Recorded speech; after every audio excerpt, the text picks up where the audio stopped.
Get the latest movie reviews, Hollywood news, and inside views. It's time for Behind the Screens with Lights, Camera, Jackson on 107.7 GNA. All right, here he is. Going to take us behind the screens. We'll find out what is new in theaters this week and anything else that is making news in the world of the silver screen every Friday morning with our man, Lights, Camera, Jackson. Good morning, Jax. How are you? Hi, guys. I'm doing great. How are you? We're doing fantastic. So there is a little bit of buzz about some new films opening up this weekend?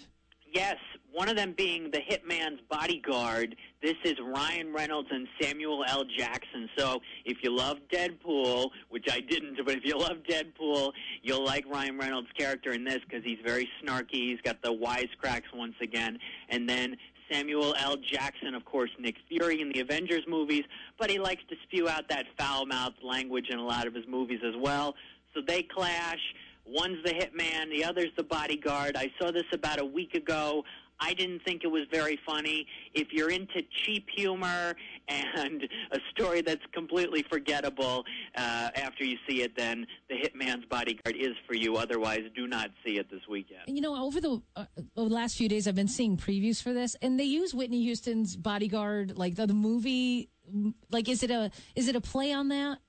They did with the commercials. They used that song. They did a poster several months ago that made fun of it, but actually it's not in the movie. Okay, it has nothing to do with it then. That's weird. It has nothing to do with it. It was just used for the marketing strategy. All right, well, what else is happening this weekend in the movies that's new?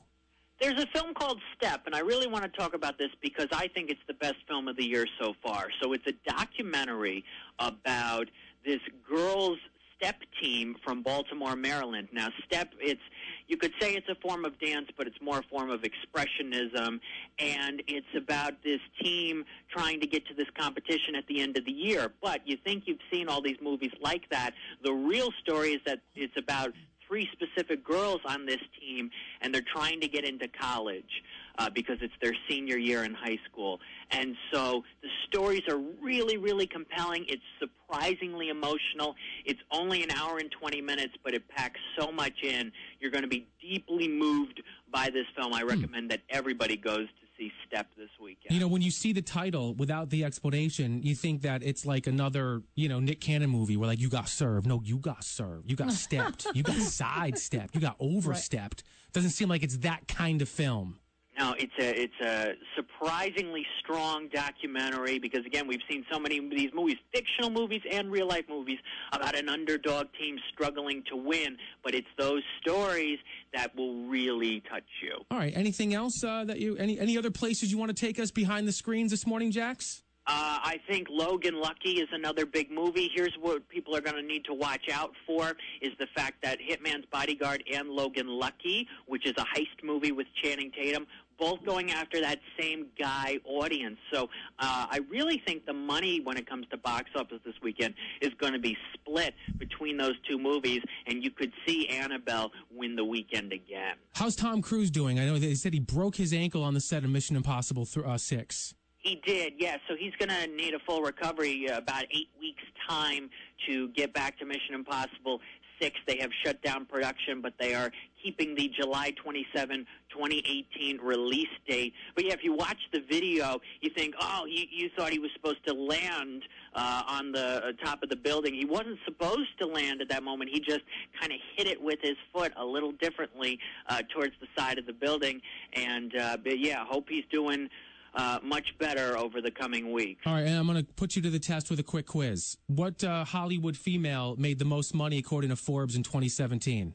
Oh, it was the lovely Emma Stone. All right.